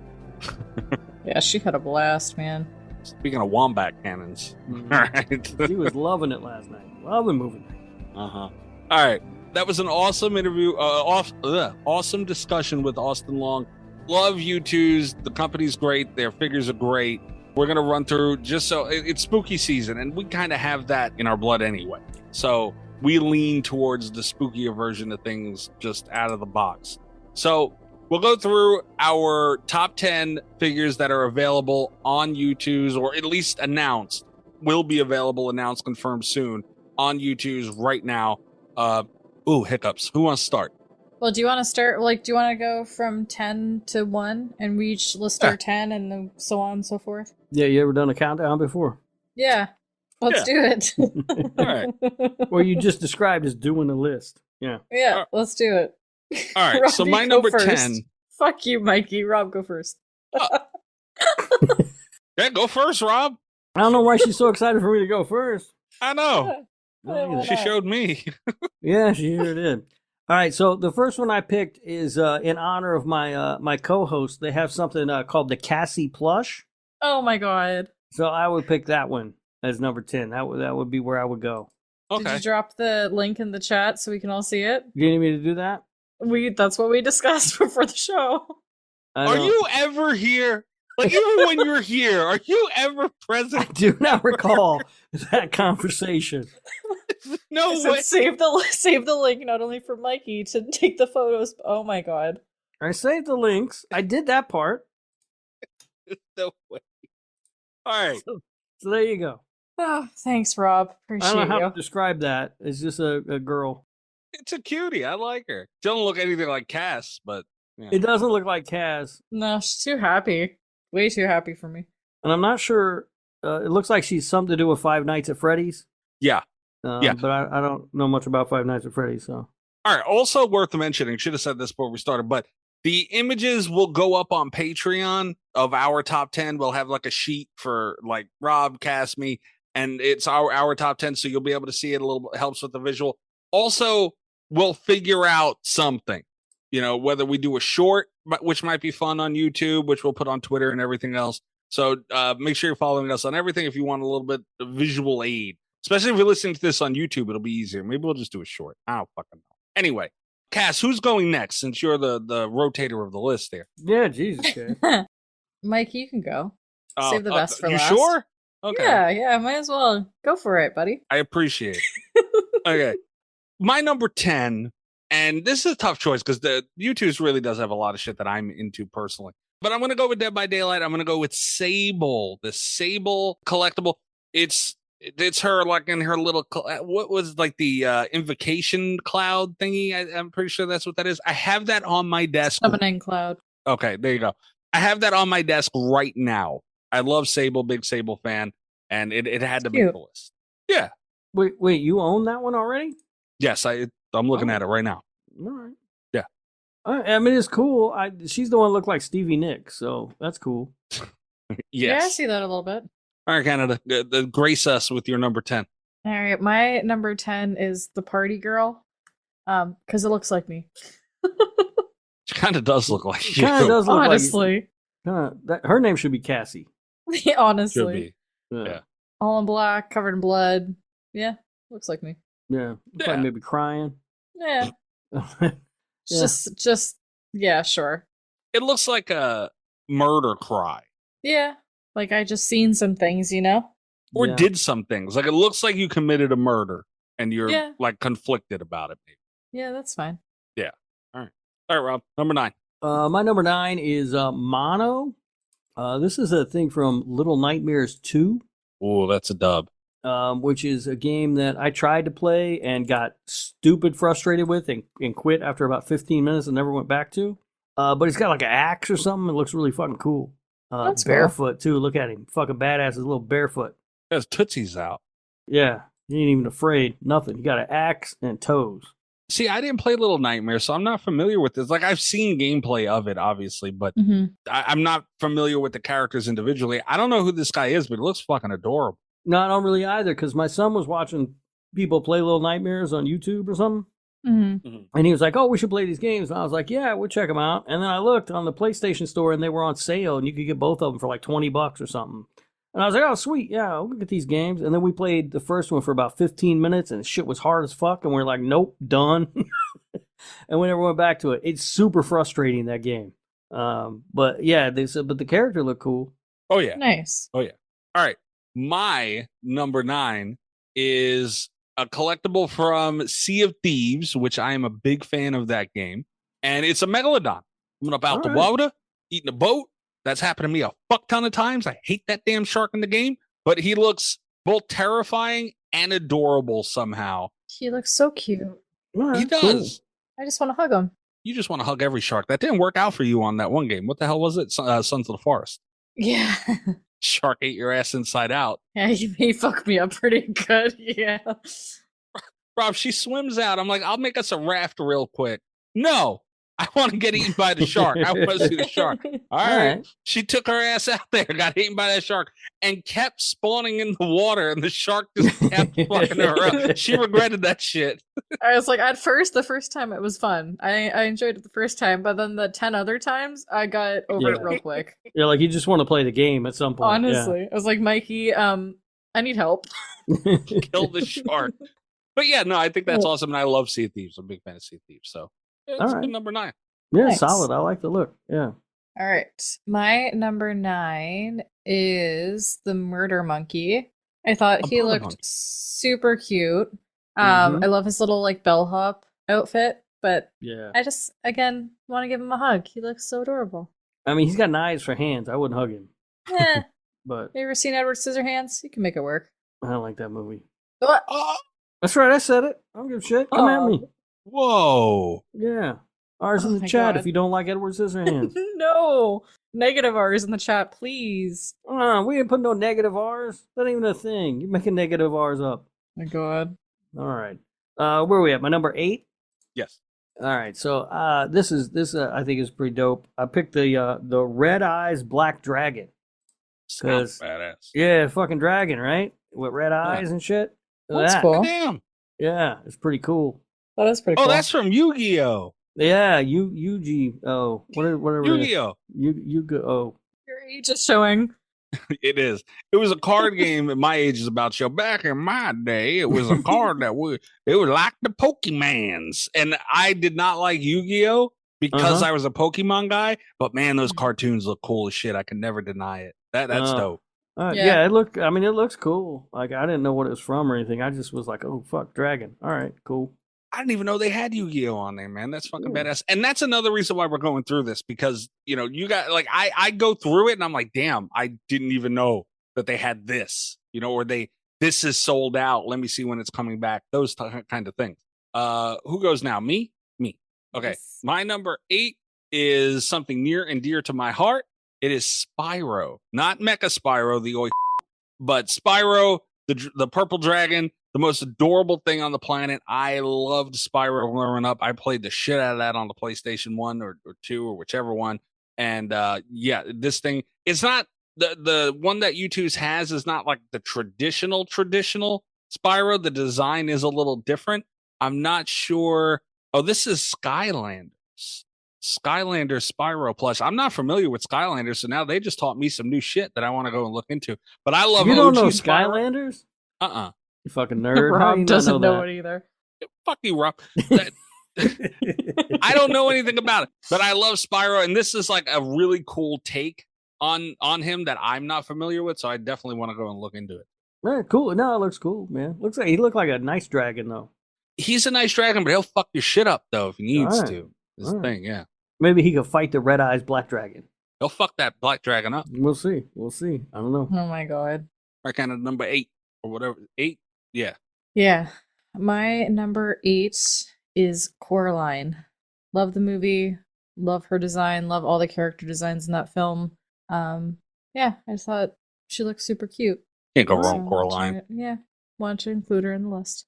Yeah. Even though Rob hates her, but whatever. I mean, I just don't like cartoons. That's all. I mean, you're wrong about some of them. Yeah, no, I get it, but yeah, but I mean, it's a cool looking figure and everything. I've never seen it. I can't say I hate it because I've never seen it because I don't watch cartoons. Should watch it on the show sometime. Except BoJack Horseman, I watch the shit out of that. All right, my number 7 is Argyle. Okay. Look at that motherfucker. He looks cool as shit. Dude, he's got pizza. He's got a backwards hat. I'm digging him. I met that dude on the fish lot. I know I did. Probably. He's He a good does look- character. Yeah, he is. Okay, fly ass shoes and everything. Hell Yeah, of a design. yeah, he's looking good. I like that one a lot. He's only in one season of Stranger Things. Probably should have put him higher, if I'm being honest. But I like him. Yeah. Speaking of good designs, though, my next pick is another YouTube that I own, and it's a Dweet on a Hook from Dead by Daylight. Dwight on a hook. I love this. I am a Dweet main. I love my Dweets, Dino Dweets, all kinds of Dweets.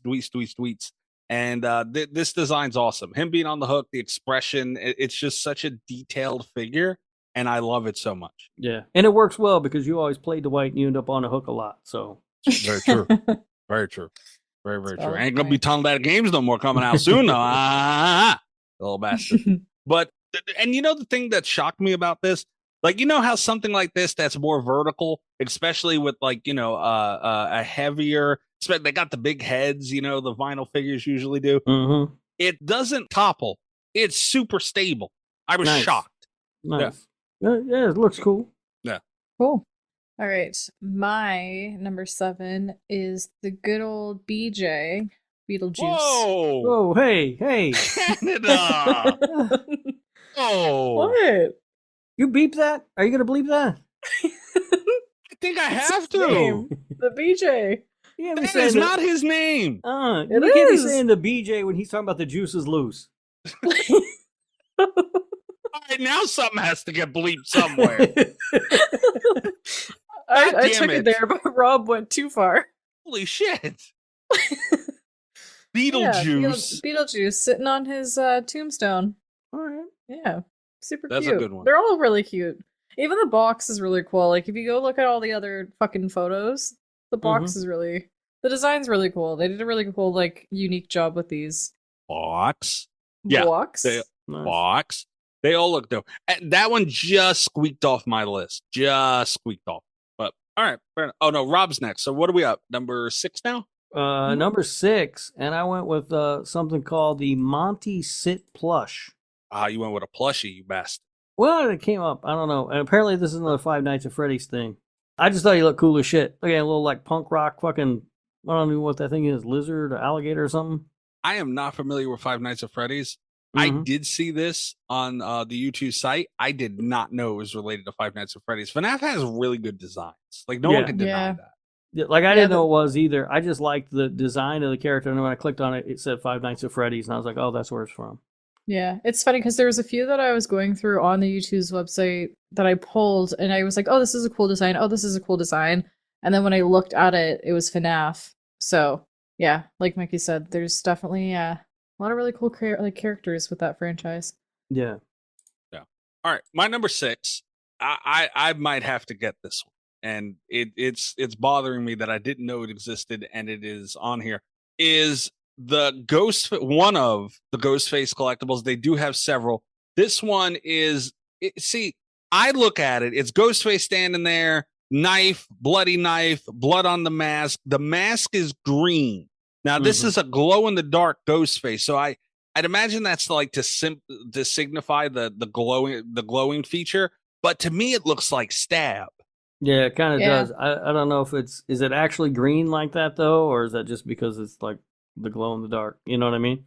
I think it's because it'll glow, and when it glows, it'll glow green. Yeah. So but it does look like Stab. Yeah, it's cool. Yeah. So, like, to me, it would, like, if I own this, I'd be like, oh, that's my Stab figure, because I love the concept of Stab from Scream, and I like that a lot. So this one had to be on there. Yeah. No, it's cool. Yeah. Yeah, I like that one. Oh, sold out. Fuck me. All right. Well, I'm gonna have to hunt. You got to get them fast. That's the thing about these kind of things, man. Yeah, the hunt begins now. God damn it. Yeah. My number 6, I picked the nurse from Dead by Daylight.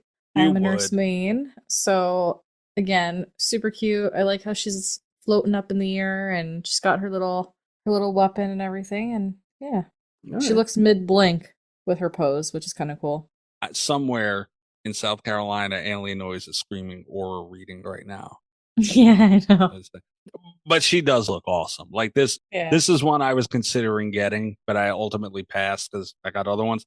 But yeah, it's hard. She's an OG. Like, if you're a DVD fan, like, whether you love playing as Nurse or going up against her, or you despise her, you gotta respect her because she's like one of the OGs. Mm-hmm. All right, Bobbert, top 5. 100%. All right. Ooh, top 5. Look out, big time stuff, guys. And I'm coming in pretty strong here with the Shadow Mall Megalodon plush. Damn. Yeah, look at this. I don't know which one that is, and I'm waiting to see it. Oh, is that also that's Sea of Thieves? I don't even. Yeah, have to Sea of open it. Thieves. It says here. Yeah. I like that. It looks pretty cool. It's like look like it changed the colors or something, or they just have 2 different colors. I don't know. Anyway, I think it looks pretty badass. You know, sharks are awesome, and it looks cool. Yeah, I see, and I have a little plushie collection that has grown way bigger than I thought it would, to be honest. But I do not own any YouTooz plushies. Oh, I only have the figures, so I'm honestly considering getting this one. Like, I love Sea of Thieves, and that is a badass shark design. yeah, it looks cool. My problem with getting any kind of collectibles at this point is I'm running out of shelf space. Me too. Yeah, it's becoming an issue. Same here. Yeah. All right, my number 5, and Rob, I think I topped you. Okay. This one is not out yet. Oh, actually, this is a plushie, so this might be my first plushie. I don't know, but it's dropping on September 3rd. So by the time this episode comes out, it dropped yesterday, so you can maybe get it, or it might be sold out. But it is Eric Cartman from South Park. One of the greatest characters in television in the history of fucking ever. I love And Canadian. Why you ever stuff? Why you I had to. You're not my guy, pal. No, I love South Park, dude. And Cartman is the most outlandish motherfucker in the history of motherfuckers. Like, this guy, I love Cartman so much. So yeah, South Park's a no-brainer. They do have the other one too. I seen a Kenny, I seen a Kyle, I seen a Stan. So that's I'd imagine they're all dropping on the 3rd. So make sure you get it. Yeah, it looks cool. Hell of a deal. Yeah, it looks like Cartman. Sure, South Park. Yeah. It's always fun. Yeah. Top 5, Canada. All right, my top 5 got the good old ghosty lounging. Nice. Love the colors of it. I love the pink. I love I think it is glow in the dark. Again, reminds me of Stab. We were saying with like the whole glow in the dark effect, but yeah, he's just lounging, just chilling. Yeah. Probably calling someone to ask what's up, and yeah. Wants to ask their favorite scary movie. No. When he's on the couch, it's what's up. Yeah. This one got knocked off my list because I didn't want to have too many ghost faces, but that's a hell of a pick, Cass. Yeah, it's a good pick. I agree with that. Are we up to my number 4? All right. We already somebody already brought this one to the party, but I had it ranked higher than they did because I brought the Murder Monkey. Okay. Yeah, Murder Monkey. Looking badass. Knives for hands and shit. Like he just eats somebody's lunch. Look at him. Or somebody's ass. I don't know. but they put such a twist on it. You know, like it looks just like the monkey. I don't know what else to call it. But it's like it's different in its own way, but it's still identical. And I love that about their designs. Yeah, the teeth look cool. Yeah. Yeah. It's a cool looking monkey, yeah. Okay. No, this one. Okay. I thought I might have owned this one, but I do not think I do not believe I do. My number 4. Yeah, you just got so much shit sitting around, you don't even know what you own. Well, okay. It's the cupcake plushie from Five Nights at Freddy. But I own a cupcake plushie. I just don't think, you know what? Hold on. Oh, you don't know if it's this one. Yeah, no, this one's different. This one's different for sure. The eyes are different. But no, I don't know what it is. And again, not a FNAF fan traditionally or anything like that. Played the game, the original game once, and that's it. And watched the movie, and that's as far as it goes. But I seen this little guy in the FNAF movie, fell in love with him. Yeah, I remember you talking about this little cupcake guy in the when we watched the movie. We did it for like a movie night or something one time, and yeah, you really liked it, dude. I do, and I do have this one's 1 foot tall. I think mine mine might be bigger. I don't know. It ain't all about size, Mikey. Oh my god, it helps. But it's a big ass plushie. I'm glad they I don't know what it is about making these giant ass cupcake plushies, man. But fucking, I'm with it. Yeah. I like cupcakes. Yeah, you do. God. All right, Canada. Number 4. My number 4 is good old Daddy Steve, shirtless. Oh boy. Oh. Gotta love the good old Steve Harrington. What's he fighting there? A demo bat thing. Yeah. Yeah. Did you have to call him daddy? Yeah, he's a daddy. Give him daddy energy. Rob's a With daddy. his watch and everything. I was gonna say, what are you talking about? You guys called me daddy for a whole episode once. And you didn't say a word. You sold the shit So out of that. disappointed. I can't believe it. I called it. I knew you were going to do that. No one could be happy around you. So, yeah, Steve, that's cool. I'm gonna jump on to my number 3 because it's also from Stranger Things.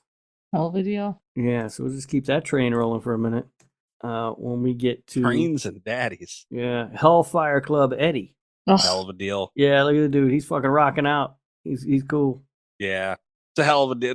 That's classic. Like, you can't even get mad at that. Yeah. Mm-hmm. Big fan. I was a big fan of Eddie. I like that. I like that last or that third season they did. Was it third or fourth? I can't remember, but it was good. Mm-hmm. Yeah. The latest one was. And yeah, he was a good character. Really good character.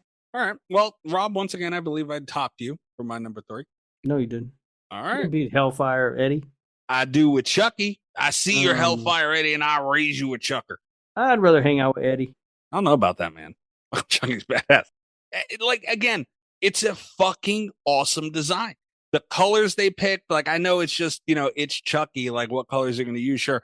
But something about the orange for the hair, the blue, like the overalls pop, like a little extra, it feels like. And he's holding the scissor behind his back. Yeah, that's the thing that makes it for me. It's the scissors behind his back. Like that. That's cute. That's pretty cool. Yeah, there's a good one. Yeah. I like that one. All right. For mine, I picked the good old Jason Voorhees. Wow. Coming Number in 3. with 3 spot. Yep. I That's a love really- the blood. I love like the blood pool and the blood connecting from his, It's his perfect. weapon to the floor. Yeah. It's really Yeah, it's a cool. really good looking Jason. Mm-hmm. It's absolutely perfect. Looks like he's about to go fuck you up. Hell yeah. Like, I don't know if the logistics of this, like, if you were to have blood dripping, will it throw it off balance with it, like, hanging off of the machete like that? If you try and use it for a stand, is it difficult to, like, match it with the feet or something? So using a whole, like, floor for him to kind of stand on and using the blood, that's really smart. And I Yeah. I'm getting this immediately. Oh, you could pre-order it now. Oh, fuck me. All right, let's go. Yeah, it's cool. It's a Mhm. really good looking Jason. Yeah. All right, Bobbert, number 2. Well, was it my turn? Yeah. All right. Well, Cass already stole my thunder on this one. I brought in the lounging Ghostface also. It's a dub. A little bit deal. Yeah, it's just a cool looking Ghostface. Looks like he's just kind of Mhm. chilling, just hanging out, doing his damn thing. I like it. Yeah. And the chair glows with that one too. Like, not even Yeah. just the mask. Yeah, that's cool. If you get that under the right light, really charge up that glow or whatever the process is, you can really, that motherfucker must look good at night. Yeah, no, it's cool looking. Okay. Well, my number 2, and me and Rob had the same idea here with the Ghostface. So this is my second Ghostface, and it's the same pose as the one that I had earlier, but it's just the white face with the red blood splatter, holding up the bloody knife. Ghostface players on Dead by Daylight hate me because if you're not rocking the original mask, preferably the bloody mask, like just OG mask, OG robe, I don't want to see anything else. Ghostface is perfect. You can get away with stab. That's it. I don't know, man. That mask they used on the TV show was pretty dope. Oh my god. No. Rob. But like Fun World has so many. Like they have the Red Devil one, like DBD made famous. I don't know if they started it or whatever, but the origins of that mask. But like that one, it's really cool looking. I know Jinx loves that mask, and it is really cool. But I love that original Ghostface look. So like that black and white is perfect. Yeah, it just looks good. Yeah. Number 2, hell of a deal. Well, it's funny that you picked that one for your number 2 because my number 2 is the exact same Some one. bitch. Good lord. OG, man. Yeah. There's something about the blood on the mask that I was just like, gotta pick this one. Like they have a lot of really cool Ghostface options, but there's something about the clean mask with the blood popping, and yeah, really like that one. All right. Nice. All right, Bobbert. Number All right. 1. You guys ready for my number 1? Mhm. Yes. All right. Give me a second here. I think I fucked something up. Hold on. Okay, I got it. Don't worry. Christ. Don't worry. My number 1 is the Papa 4 plush. Oh, nice. Yeah. Oh. Yeah. It's pretty sweet. Looking pretty cool. It's Ghost awesome band. Looking good. Okay. I was going to say, you've talked about the band a couple times. I think we had it on Killer Beats before, right? At some point, yeah. Yeah. Although I think I don't think I played it on Killer Beats. I think it was Kat who played them on Killer Beats. But yeah, Kat did. I remembered liking it. Again, I'm not a rock guy, so I couldn't pick their songs out of a lineup of songs or nothing. Mhm. And this guy looked familiar, and I couldn't quite place where he was from. But okay, yeah, that's really fucking cool. Yeah, Ghost is cool, man. They're like spooky Bon Jovi. It's like John Bon Jovi walked into a Spirit Halloween and came out as Ghost. Pretty funny. Yeah, and also again, not to bring up size, but 9 inches on this sumbitch. Like it's a good size. This is all clippable. It's all clippable, but it looks really good. Like I don't listen to Ghost, but I would get this. Like I would 100% get this. Mm-hmm. Yeah, and you ought to also listen to Ghost. I listen to rap. That's my thing. They don't rap. Ghost is good. Anyway. You can listen to more than one type of music, Mikey. It's fine. I know, but I enjoy my music. I don't know why. I've heard your music. I added a couple of my songs to your playlist, man. You stop. All right.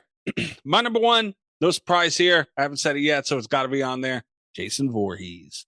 I mean, all right. I purposely didn't pick the Jason because it seemed like the obvious pick to me. And I said, hey, we shouldn't pick Jason. And then both you did. So fuck off, I guess. Well, yep. All right. You know what? Yeah, you were. I figured you were going to I figured that was going to happen, and we can all just kind of knock it out at once, and it'll be like, oh my god, this is an iconic figure. It really is. It's a great looking Jason. If like that would be number one for me, and move everything else down a slot. If I was like, I'm not going to pick that because I figured everybody would pick it. Appreciate that. There was no way I wasn't. Like, I'm really pumped for this. This is the first time we're able to. I don't know about the NECA releases. And I don't even remember if that was the new Jason. I think it was just Savini that they announced. So I didn't keep up with that too much. But this is the first look of the new Jason that we're going to be getting in our hands as a collectible. Like, that's a big deal. Mm-hmm. Yeah, it is. And it looks really good. Yeah. And I'm going to be honest with you guys. We talked about that new mask. I'm starting to come around on it a little bit. Well, it's altered. Like, the more I see it, I'm starting to come around on it. Like, this is not the mask we've seen in Sweet Revenge. I know, but I'm starting to come around on that mask a little bit. The Sweet Revenge one or this one? Yeah. No, the Sweet Revenge one. Like, I'm not hating it. I'm not hating You're alone on that one, buddy. I have it sitting right next to me. I've looked at it quite a bit, and that ain't it. I'm not hating it. I don't know. All right. Canada, what's your number one? It's no surprise here that Eddie Munson's my number one. Yeah. If you guys know me, you know that I love Joseph Quinn with a very, very large passion.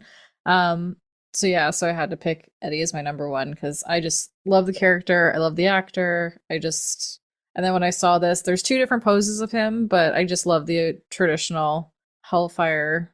I think it was kind of like the first introduction of him in the show, but yeah, I just hands down number one. Loved it. That's good stuff. It's a really cool looking thing. Mm-hmm. Yeah. Also, honorable mention. I think this goes for all of us without saying, but I'm going to mention it anyway. The Dead Meat figures are incredible. Yeah, they look cool.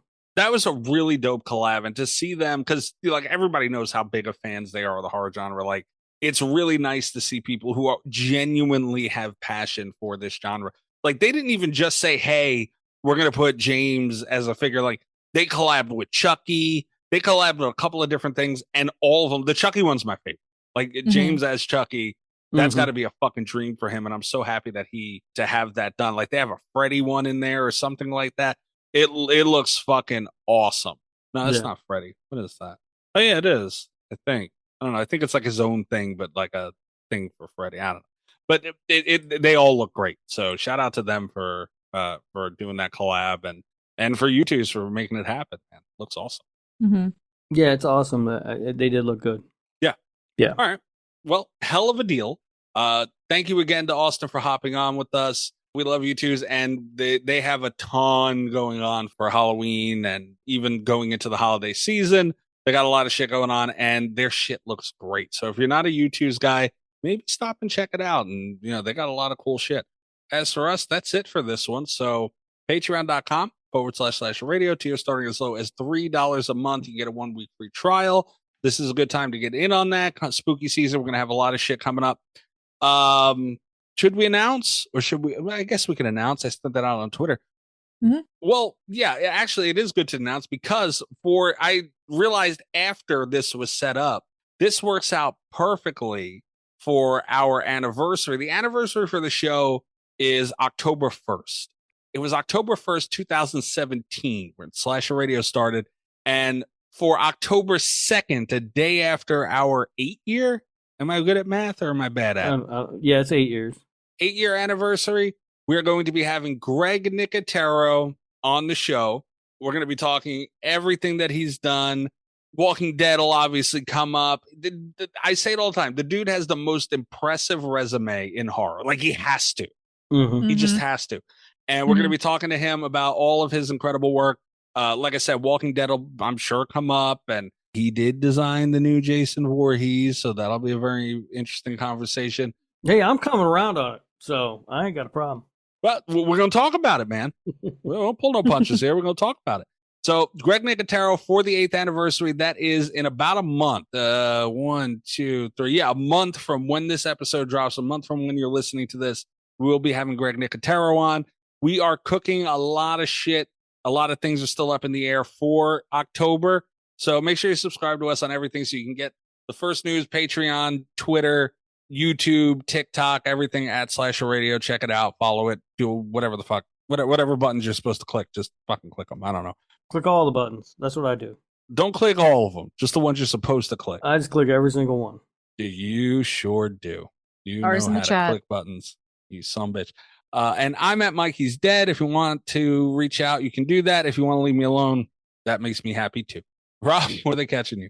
I'm around at Radio Rob 123, and you can listen to the other show that I do, the Nick fucking Woo Cagecast. That is Nick effing Woo Cagecast in your podcast players. Oh, I did forget to plug something too. I'm looking at a calendar right now. Podcast time is weird. By the time this episode comes out, or shortly after, but I believe by the time this episode comes out, you can check me out on the Slasher Report.